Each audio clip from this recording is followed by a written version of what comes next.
We'll give it a minute. I see participants are still joining in. So we'll probably start sharp at 2:32.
All right, let's get started.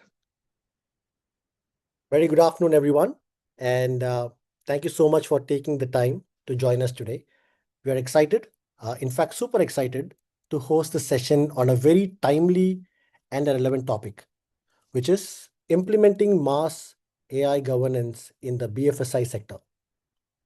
Before we go ahead, quickly introducing myself. My name is Mukesh H. Khanwani, and I head the business for CISA's Southeast Asia market. And I would be the moderator for today's session. To set a little bit of a context on today's webinar that we've got, as we see AI adoption accelerates across Singapore's BFSI sector, masses expectations are shifting from guidance to enforceable, auditable standards. Now, AI governance is no longer about having policies in place. It is about demonstrating measurable operational proof. And that's exactly what we'll be addressing today on the session. We will walk you through a practical roadmap for implementing mass-aligned AI governance, from structured AI inventory and adversarial testing to runtime, observability, and audit-ready evidence. This session is focused on translating regulatory expectations into control that stands up to scrutiny. But before we get into the session, we'll quickly look into about SISA and SISA's offerings. Well, SISA is a global leader in cybersecurity for the payment ecosystem itself, operating at the intersection of AI, cybersecurity, and digital payments. We are trusted by leading brands and financial institutions across more than 40 countries. SISA secures over 1,000 organizations by helping them anticipate emerging threats, strengthen resilience, and protect critical payment infrastructure. We are one of the few globally recognized PCI Security Standard Council's approved PCI forensic investigators. And we have been involved in several high-profile breach investigations across the world. We work very closely with the payment branches and the central banks itself. And our experience across BFSI enables us to bring practical, real-world insights into implementing frameworks like mass AI governance effectively. Looking a little bit about SISA's offerings and SISA's stack of solutions. Today, in the next slide, we see in terms of our solutioning, SISA has 10 solutions that is broken down to 6 different buckets. The first solution that we cater to is payment data security. And the second solution that we cater to is strategy and risk compliance. Both of them falls under the compliance bucket of our offerings. The third solution we cater to is more on the security testing activities. And as an organization, CISA is both CREST certified and also registered licensed service provider as a part of CSRO. And what we do within this is we provide application and network level security. The fourth offering and the fifth offering, the fourth and the fifth solution, which is CISA's agentic SOC and CISA's digital forensics and incident response, they fall within the bucket of cyber defense. The sixth solution is more about data protection and governance, where we have built our own homegrown data discovery and a classification solution. The next solution is more around training programs. As an organization, we also believe it's not only about the products and services, it's not only about the solutions, but it is also about providing and giving awareness with the experience that we carry. So we've been conducting multiple certification programs, and the highlight is we are also an ANAB accredited certified trainers for multiple certification programs. The next solution, we've got three other solutions that falls within the leading tech security, which is AI PRISM, hardware and IoT security testing, and quantum security. A little bit about our speaker for today. So the session would be led by Dr. Anjan Krishnamurthy. Dr. Anjan is an associate director and the head of AI PRISM, and he's a seasoned cybersecurity leader with nearly 2 decades of experience across industry, academia, and research. With a PhD in computer science and engineering, 10 patents, and over 75 international publications, he bridges advanced AI security research with real-world implementation, helping regulated institutions build resilient, audit-ready AI governance frameworks. With that, I will pass on to baton to Dr. Anjan. Dr. Anjan, the floor is all yours. Thank you, Mukesh. Thanks for the introduction. So let's dive deep into the Singapore MAS and with the details what we are supposed to do for today's webinar.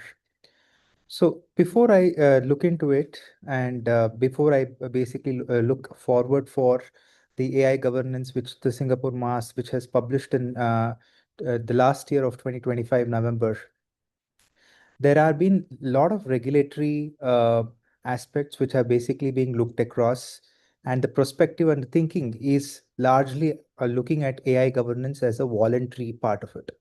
And this has been the thing for a very long period of time in the industry as well.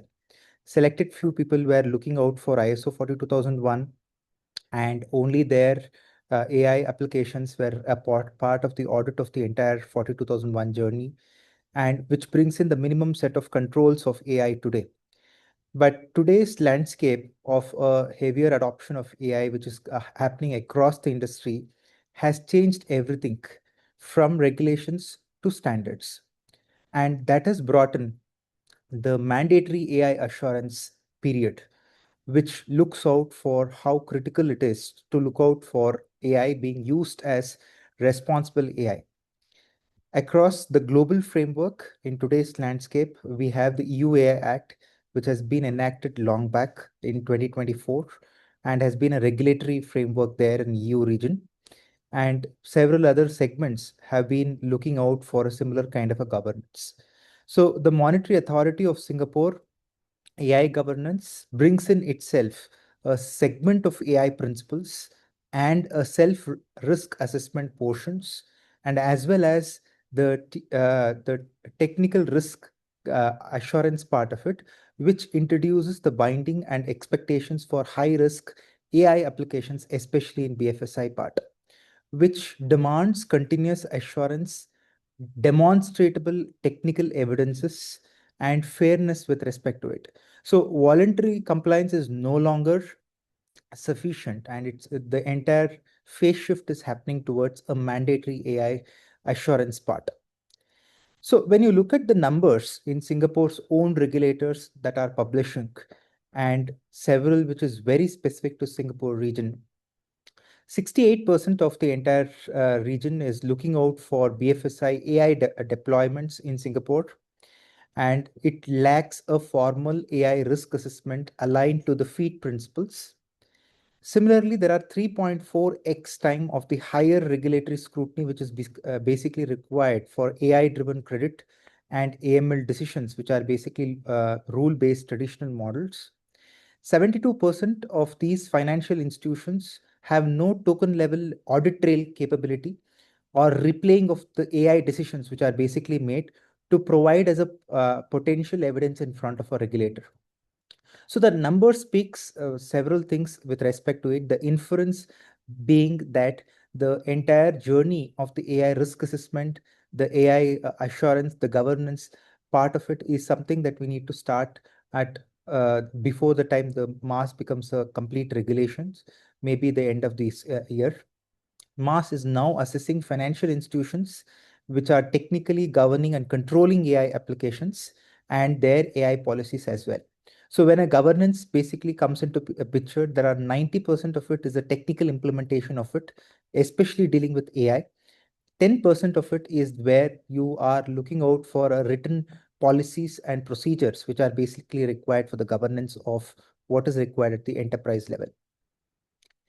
So when you look at multiple frameworks and whatever it is, the mass AI governance comes with a unique flavor of its own framework.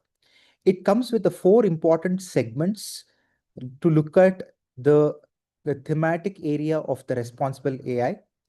The one which talks about the FEED principles, which is highlighting on fairness, ethics, accountability, and transparency. Today, the very important question is who is accountable for your AI applications? And that accountability is something which needs to be brought in. And that visibility comes in with how AI applications are being viewed at.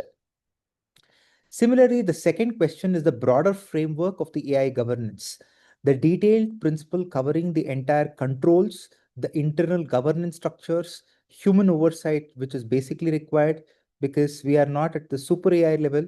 So we have just come from a level from transformers. We have not got to the level of a terminator, right? So the AI is still at the transformer level and it's still at the narrow AI level. So it's not gone to the level of a super AI. Hence, a human oversight is always required for it. And with that, it also requires a risk management and several other aspects of it. The special provisioning of the mass AI is the ACRAA, which is the assessment checklist for responsible AI adoption. Everything thematically rotates around the responsible AI.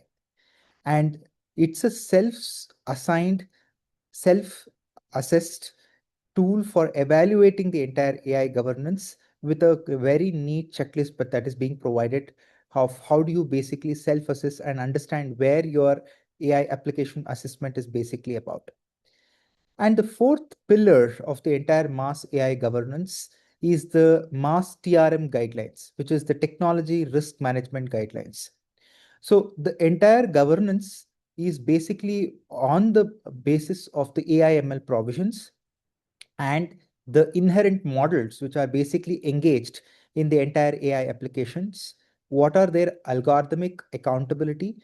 And it's also required to continuously monitor them and use an incident response over it. Because the biggest concern of these models are the models being drifting away from its existing behavior. And hence it's required to monitor them throughout their entire commissioning of the entire application to find out what incidents may occur with respect to it.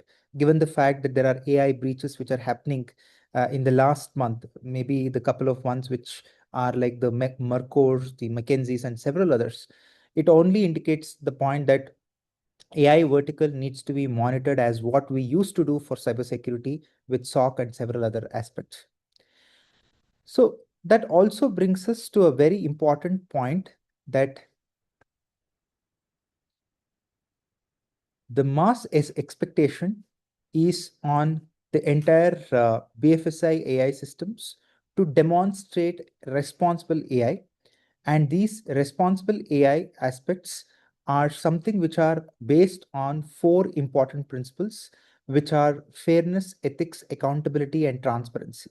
So these are the base four pillars which the entire mass AI regulations builds over it and fundamentally stands on this particular point and very detailedly discusses it out of how AI decisions have to be fair and have to be documented, how ethics have to be looked at, looking at the decisions, not avoiding any kind of thing and not being derogatory in terms of what the responses comes, respecting the privacy of the citizens and upholding human dignity.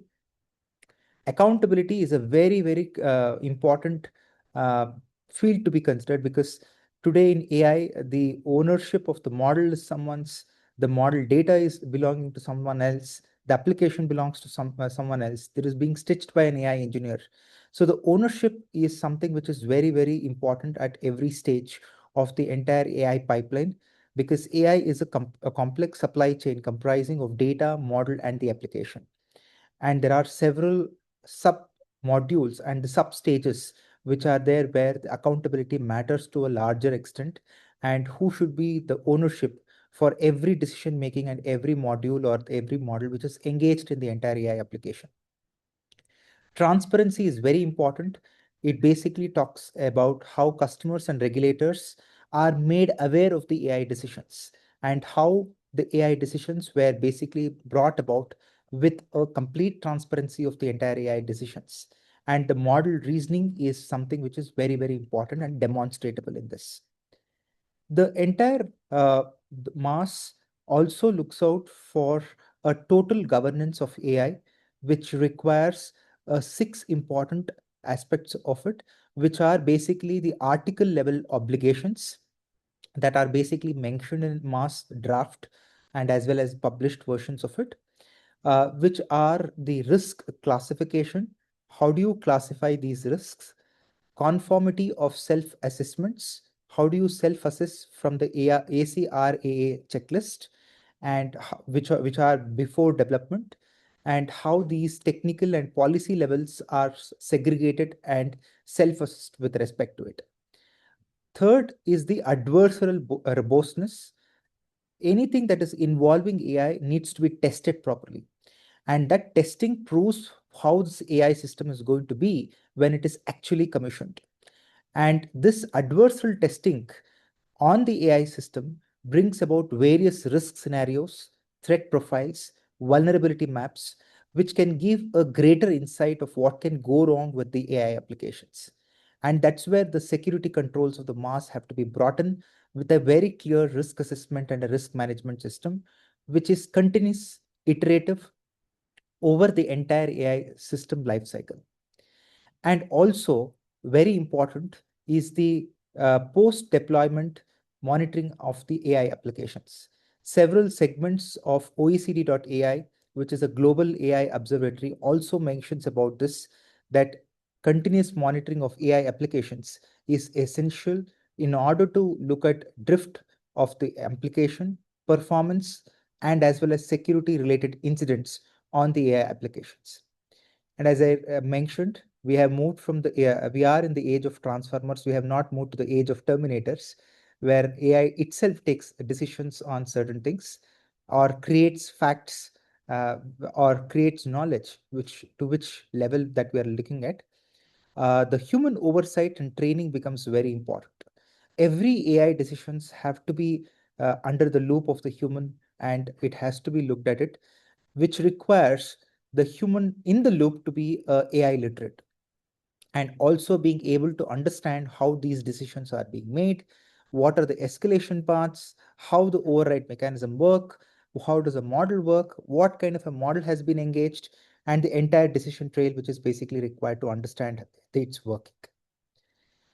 It's also important to understand that mass AI readiness in terms of AI governance can have policies, right?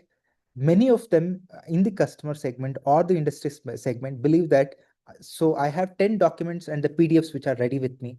So, which means that I'm mass ready. Not really. So, all of these mass readiness in terms of its AI governance is not building beautiful documents which are basically very well articulated and written, and it can be produced in terms of the audit or certification and whenever it is required. Rather, It's a technical control implementation, which becomes very important. Every technical control which is implemented on your AI environment makes you more mass ready whenever the audit happens. So it is in terms of understanding your entire AI inventory, which is called as AI bomb, which is AI bill of materials, which is mapped onto the checklist that is basically provided by ACRAA. Second, understanding the adversarial test results with a proper interpretation of it, and understanding how the quantifiable feed principles can basically be added in terms of its scoring. Third, the entire adversarial testing with the attack success metric, giving you a proper realization of what is in the AI model. Knowing your AI model is completely and absolutely crucial for this. Fourth is the continuous drift monitoring of the entire AI applications and understanding the token level decision replay for any kind of historic AI incidents, right? There may be a AI incident playbook that may be required in the future date as well. If there are AI breaches or AI incidents are happening with exploits, and you can see that MCP in its recent Anthropic article has already given that there is a flaw within the entire MCP architecture which can basically lead the entire AI agents to exploit as well. So that is where it becomes the human in the loop to be trained, certified, be able to understand the entire architectural design and how this is basically trying to work.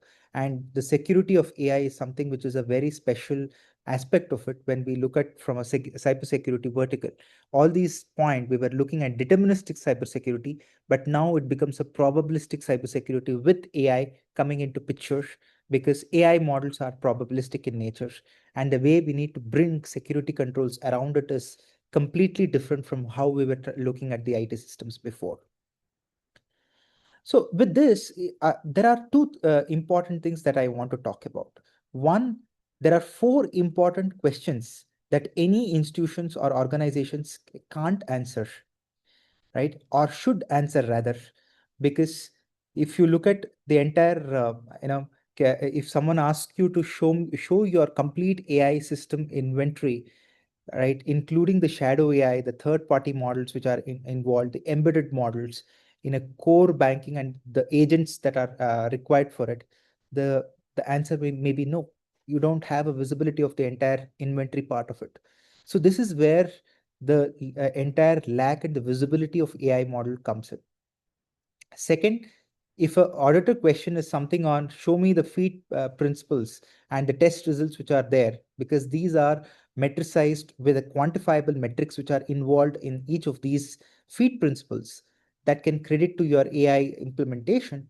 So the entire module and the metric are in line with the ACRAA checklist, and these are measurable evidence that needs to be provided for it. Third question is able to replay any kind of AI reasoning behind a credit decision or any kind of incident. Every decisions which are basically being made needs to be logged, needs to be understood. The chain of decision making should be brought in light. The application log should be available. The entire token level reasoning should be looked at. This is the requirement of the technological risk management article 9.6 under the MAS.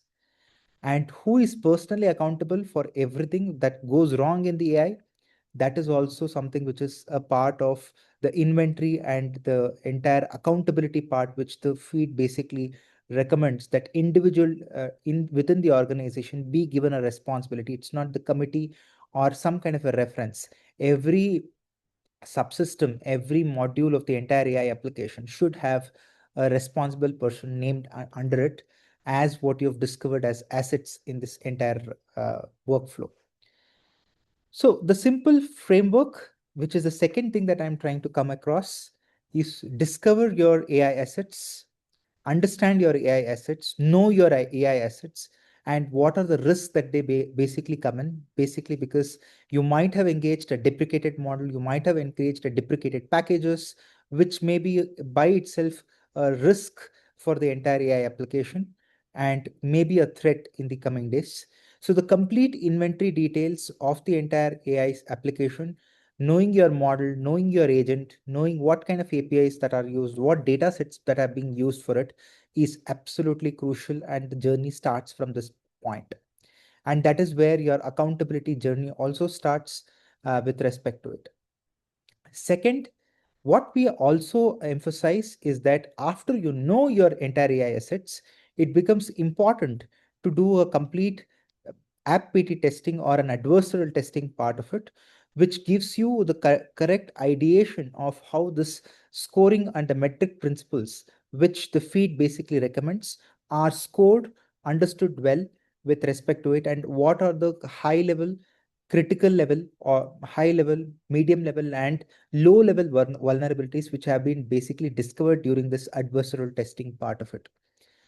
And obviously, the third step, after you have understood the entire adversarial vulnerability, it becomes very important from a security standpoint to build controls around it. And that is where your governance basically starts with the model security, the policy level controls, the enforcement of different controls, which are basically required, and how it can basically be mapped to the mass. And fourth, of course, is a very important that industry is talking about today is the complete AI observability, which talks about token level observing of the entire AI application with decision replay, how these decisions have been basically made, and the runtime monitoring of it in terms of performance, security, drift, and several other recommendations which we look at it today becomes a crucial part of the entire feed principles and the ACRAA checklist, which can basically have the minimum governance setup for any kind of institution looking out for a mass AI implementation. The next, which you cannot see, is that what you cannot govern is what you cannot see. So it's absolutely important to have a structured inventory of AI systems before you start doing a governance. It's not the policies and the documentation that starts first. It is the visibility of the entire AI applications around the entire organization. That is something which is very important, including of all kinds of models, the SaaS AI applications, the cloud-based AI models, the models which are used indigenously by the environment, and AI applications which are developed by the organizations. How are they basically looked at? And what does the AI bomb basically generates? A structured output of looking at it, where the assignment of responsibility and accountability becomes very, very important. And there itself is the risk classification at the preliminary level where we can look at.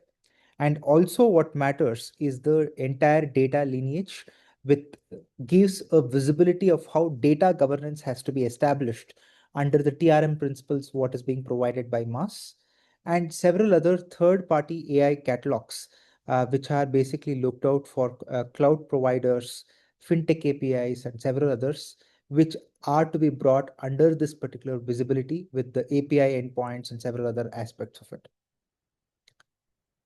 It's very important to drive this entire discovery part of the AI assets with a thorough adversarial testing, mapping every application flow, understanding how these application flow works, and what are the BAU integrity points, integration points, and how risk scenarios have to be done based on the data flow, and quantified output to a risk assessment report is something which is an outcome of this entire adversarial testing. It's not the kind of questionnaires that you basically ask.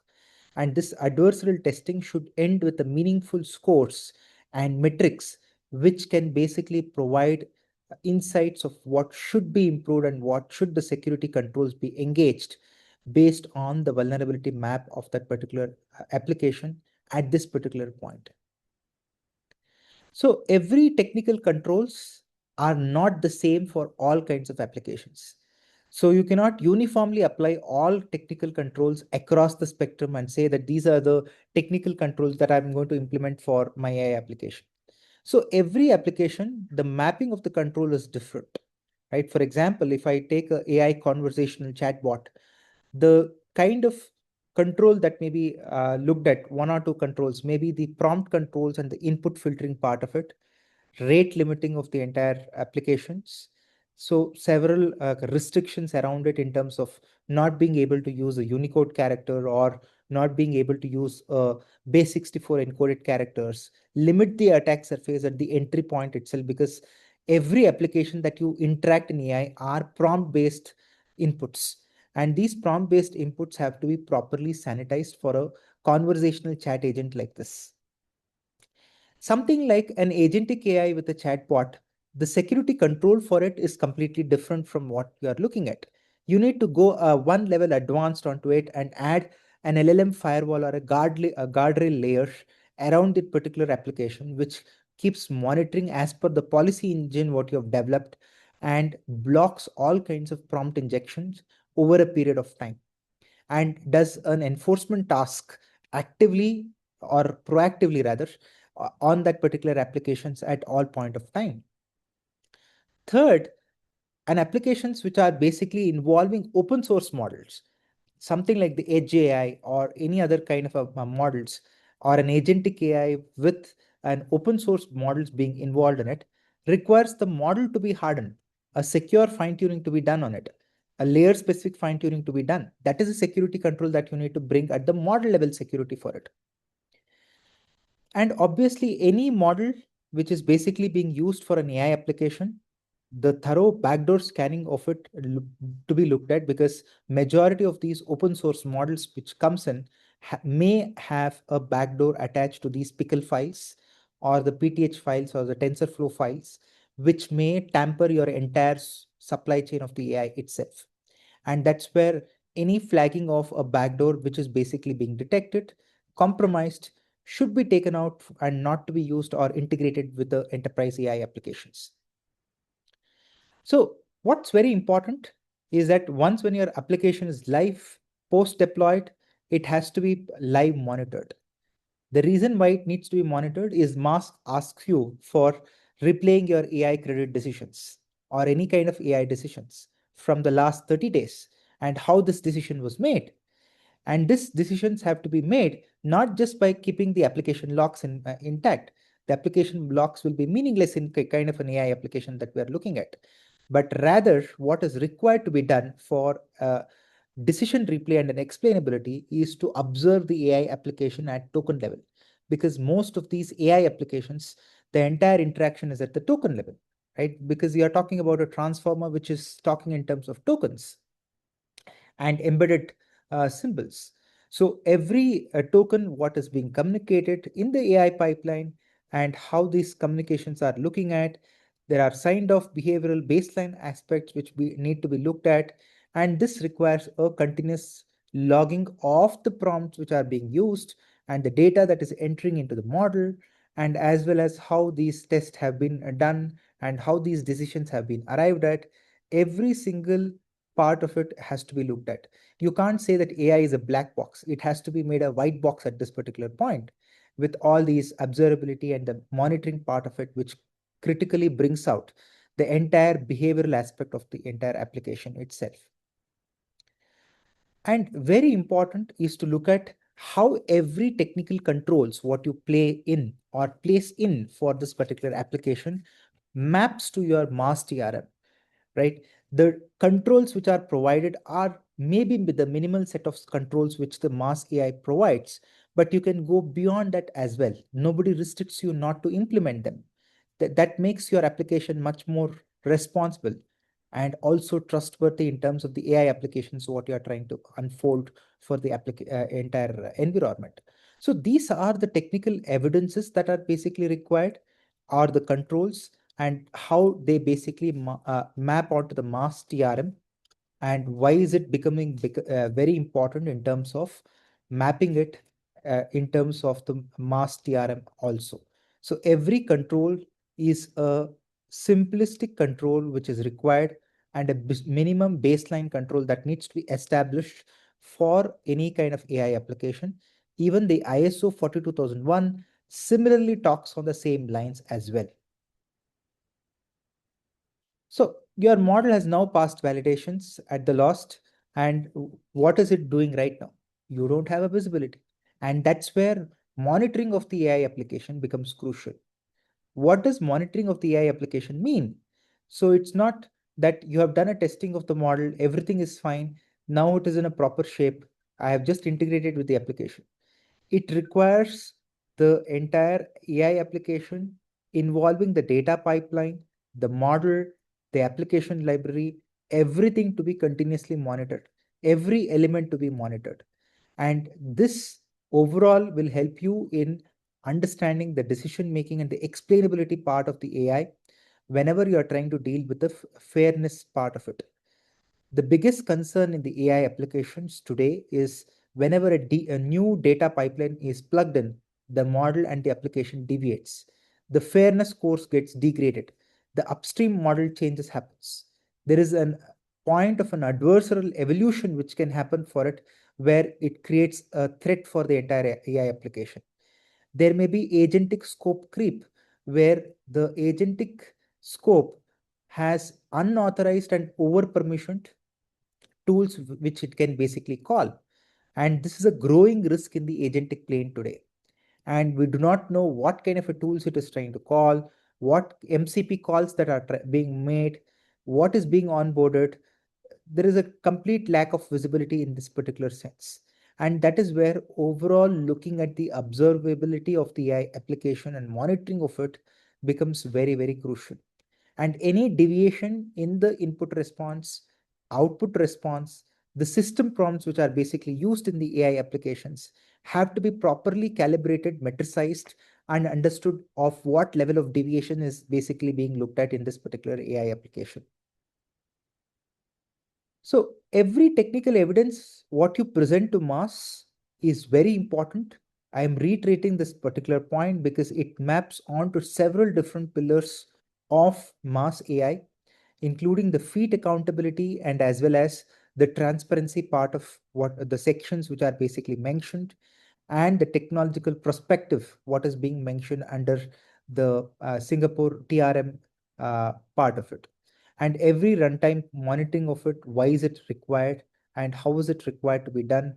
So these are the minimum 6 to 7 steps which needs to be included for an AI organization which has an AI roadmap, AI implementation, AI applications which are customer facing, and several other aspects of it.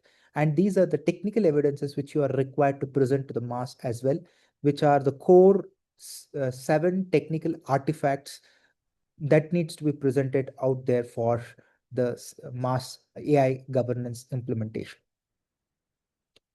So with this, what I would also bring in is that mass obligation requires AI literacy. It's a nice to have to educate ourselves about AI, and also the AI security part of it, involving the accountability and the feed principles which are basically being promoted, and also the mass AI governance, the internal governance structures.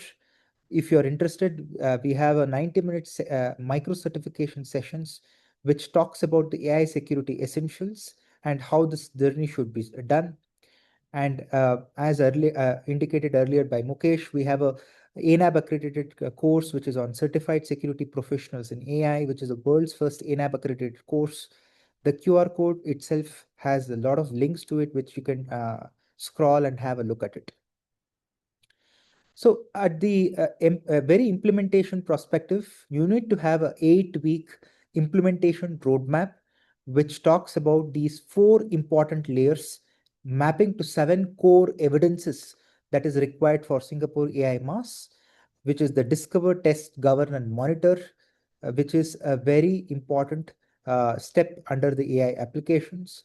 And every governance, every GRC framework lies on these 4 important layers and the 7 important baseline evidences that is required to start your entire AI security and governance journey. So with this, the 3 important parts, that is for AI mass governance readiness, you need to get certified, you need to get educated more on this particular vertical. There are a lot of certifications which can basically bring in the visibility of how AI governance needs to be done at the organization. Education is very important in looking at it. And this is something that we are also happy to do for complimentary for AI security briefing sessions for any of our customers. Deploy technical controls, which are very, very important. 90% of the entire governance talks about the technical control implementation. And that is where the AI bomb, the fairness, LLM guardrails, the backdoor scanning, the AI observability, the decision replay, audit and assurance, multiple other things becomes an important part of the mass AI governance readiness.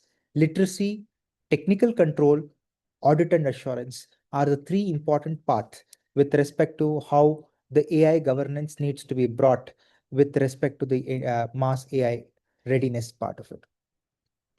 So with this, let's make your BFSI AI governance ready. Thank you so much for this particular webinar, and there are a lot to it. This is a baseline of what we have brought in for the entire mass AI governance, and a journey how to start with and when to start, where to start, part of questions being effectively answered with respect to it. So we can uh, we can have more discussion details on, like, around this particular point of AI ready governance across the multiple organization, especially the BFSI, which is our core payments segment, what we talk about. Thank you, and over to you, Mukesh. All right. Thank you, Dr. Anjan. I see a few questions already in the chat window. And I encourage everyone else to post your questions as well in the Q&A section. Just before we go ahead with the Q&A, we are just popping up a poll, requesting everyone to please fill in the poll. Yeah, and then in parallel, I'll also open up the questions. All right, Dr. Anjan, I think we got some tough questions for you. We'll start with the first. All right, so we got a question where the participant is asked, where do you see most organizations struggling when they are moving from policy to an operational implementation? Your thoughts, Dr. Anjan. So the first thing is to operationalize and then do a policy. Understand what's there with AI, and then create a policies around it. It's not the other way around. And it's very important to understand how your AI applications have been brought across, and what should be the start point of it. And that start point brings in how policies have to be drafted across. All right, great. So I'll move to the next question. How can firms ensure that AI controls remain compliant continuously as models evolve? So good question. So this is something which requires a continuous testing and monitoring of it, as and when there is a slight deviation in the entire behavioral aspect of the AI application. That is where monitoring becomes extremely crucial. And this also triggers a point where the testing has to be restarted. And that is a point where you can see that there is non-compliance of your AI applications or the models. And having observability or monitoring part of it gives you the larger dashboard visibility of when your testing should start, at what point should it start, and making it continuous testing and continuous monitoring as a loop becomes evident and important to any kind of incumbent AI application.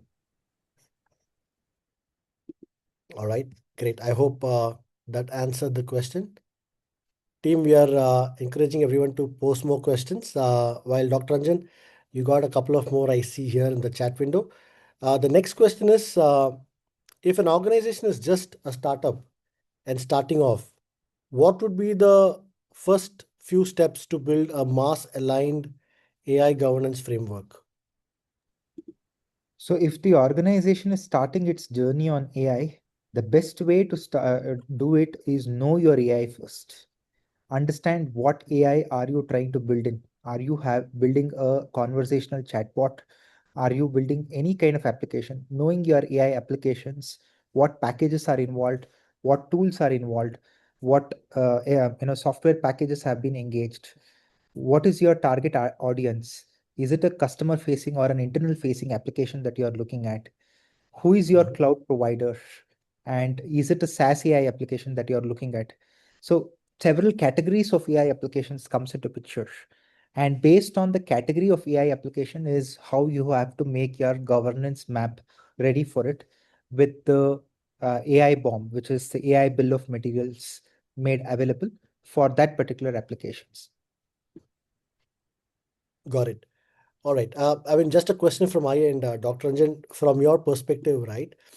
What while I know that you've been a part of multiple forums, you are also a part of one of the largest council the last week in Manila, where you spoke about AI governance. How do you see regulators being different across different countries? For me, when we look at AI part of it and decode the entire regulatory part, it all boils down to the same versions. But the only thing is the name and the region changes. That is the only difference that I'm being looking at.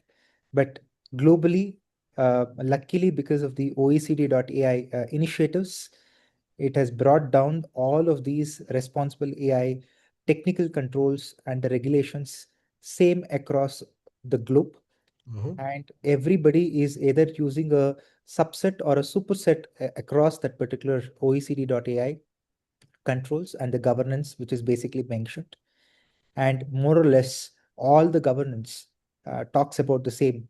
In fact, let me just add on to that point that recently US Financial Service also released an FSAI RMF, and it has a whooping of 230 different AI controls, largest one in terms of the AI controls. And all the regulators and the controls, whatever it is, this particular regulation or the framework supersets everything. Got it. Great. Okay.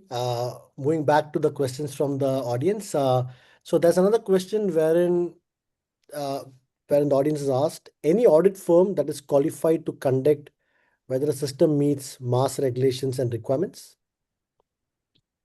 Well, I'm not aware of any audit firm of that sort because mass AI regulation has to be enacted upon. It's still at the publishing level, published level, in fact. And there are being consultations which are basically being open to all the industries to drop in their idea and their view on that particular AI governance. And only after that, there is a phased level of AI audits which will be rolled out by mass in a very phased manner. And that is when it gets into the next stage. So the auditing and other aspect is something which is down this year or early of next year. Got that. Okay. I hope it has answered the question. Uh, we got the next question. If our AI app is already launched, is there a timeline we need to implement all these policies? So if your AI application is already deployed, find out the vulnerability first. And then your entire policies and other aspects can basically be looked at, and what kind of controls to be brought in for it should be looked at. It has to be thoroughly tested. I would recommend looking at secure AI by design at the start of it. But given the fact that everybody wants to be an AI first organization, there are eagerness to put across the AI applications altogether. Looking at security perspective becomes very important and imperative for any AI applications. So please test your AI application first. All right. Okay, let's take the next question. Okay. This looks like an interesting question. Okay, when a supplier is providing some AI solution to a company A, which is running on the cloud outside of the purview of company A, then what area needs to focus to get the AI risk covered? Very interesting and a very sophisticated question, in fact. So there are two parts to this particular question. One part is the provider, which is outside your visibility. So the provider also should be a mass AI governed provider. Second part of it is that the controls, what it has basically brought in, the testing, the other aspect of it should be evident and should be producible when you are trying to incorporate the same in your enterprise applications. And again, whether it is third party vendors or suppliers who are related to the entire AI supply chain, they all come under the ambit of mass AI governance. So they also will be audited for it if the organization is making use of anything of that sort. Got that. Okay, let me let me squeeze in one of the questions from my end now. So, Dr. Anjan, just want to understand with the landscape, right? We see technology getting advanced. I think the AI that we spoke a couple of years ago is no longer the same AI. It's gone multifold ahead. So with the new framework that is coming up, I wouldn't call it a new framework, but I would call it as a framework which the regulators are trying to implement. How do you see such AI governance frameworks evolving in the next couple of years? Well, we have seen what has happened in the last couple of years, and today is completely different from what we used to speak. How do you see it advancing in the next couple of years now? So there are two things to this, Mukesh. One is the technical evolution which is happening around AI. As you rightly said, AI is evolving, and it is evolving even today, Mhm. right? And the governance has to evolve over the AI, right? So if you look at the Glasswing project of cloud, Mythos, and several other aspects of it, we don't know how AI is going to unleash in the coming days, and how the defect testing, the vulnerability assessment part can be automated with respect to it. And a lot of new changes which are coming across with AI, right? Technological perspective, looking at quantum AI, if it is happening sometime 2 to 3 years down the line, because every nation today is a quantum powered nation, or bringing up a lot of research over the quantum part of it. So the quantum AI is one such segment which can accelerate AI to a next level. So a lot of new changes, new logic, new reasoning of the models, new way of the models are coming up, and we are slowly moving towards from a narrow AI that we had been for last 5 to 6 decades to a point where we are talking about an AGI, where AI has capability of creating knowledge and fact. Got that. All right. We go to one last question. Okay. So this question, the attendee is asked, what kind of evidence and documentation does the regulator typically expect during those audits? So, very important is the technical evidence scoring part of the application, and how this scoring has been arrived at. What is the logic of this particular scoring, and the policies and the procedures, obviously. The third is the entire visibility of the entire AI application, the AI incidents, the token level observability, the monitoring of it, and several other bias level and the data level scoring, which is basically being mentioned as a part of the entire Singapore mass feed principle. The feed scoring becomes important, and that is the center of every auditability under Singapore AI mass, which gauges your AI application on how ethically and fair is your application, and how is your AI application a responsible AI application. Got that, Dr. Anjan. All right, I think we got one more question. So let's take that question as well. All right, so we have got a question which says LLM models are third party. How to approach the audit in this aspect? So third party, in the sense, this model can be an open source model, or this model can be a cloud provider model. So there are two scenarios in this particular case. Now, if the model is a third party cloud provided model, you cannot do much on this, because the audit or the responsibility of the governance is from the cloud provider in that particular case, or it has to be audited in a different way altogether.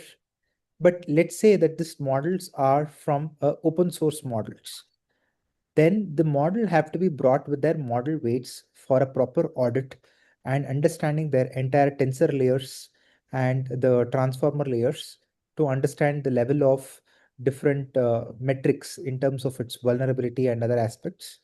There are 30 to 40 different scoring of model level security part, which can basically be brought in, and that can basically be audited and understood well. As far as the big four models are concerned, which are the public open models, public proprietary models, which are the Google, Anthropic, Microsoft, and GPT, the audit of it is completely different because you cannot audit a third party model like that. Rather, you will have to test the API endpoints that your application is connected with and the security of those endpoints as well. So the audit is a different question altogether for all of these LLM models. But for open source AI models, LLM models, there are a lot of security scanning that needs to be done and understood with the backdoor scanning levels and how these models have the toxicity level within that particular model, the ability to hallucinate and not being able to reason properly are something that which provide this which are a very important point that needs to be considered along with it. Third party platforms are basically available with limited access. The only thing that you can basically do is your understand the testing part of your application with the API endpoints with them. You cannot do much about it. But larger point, what is happening today across the spectrum of AI is people are coming across sovereign AI and also looking out for own implementation of LLM models or using the open source models to have a data visibility and understand what kind of data basically goes into my model and how are these models basically responding with respect to it and how the applications are adhering to it, and the entire logging part is basically being looked at. All right, great.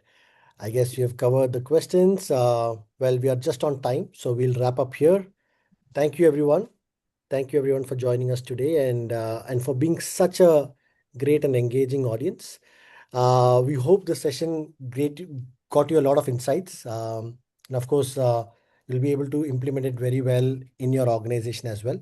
At CISA, we continue to work closely with organizations globally to help strengthen resilience and stay ahead from emerging risk, particularly in the area of AI, cybersecurity, and payments. If you would like to continue the conversation or explore how these insights apply to your company, we would be happy to connect with you after the session. With that, thank you so much, Dr. Anjan, for sharing your expertise, and thank you to all our participants for taking time today for us. Thank you. Thank you, Everyone, Mukesh. Thank thanks. you. Bye. Bye.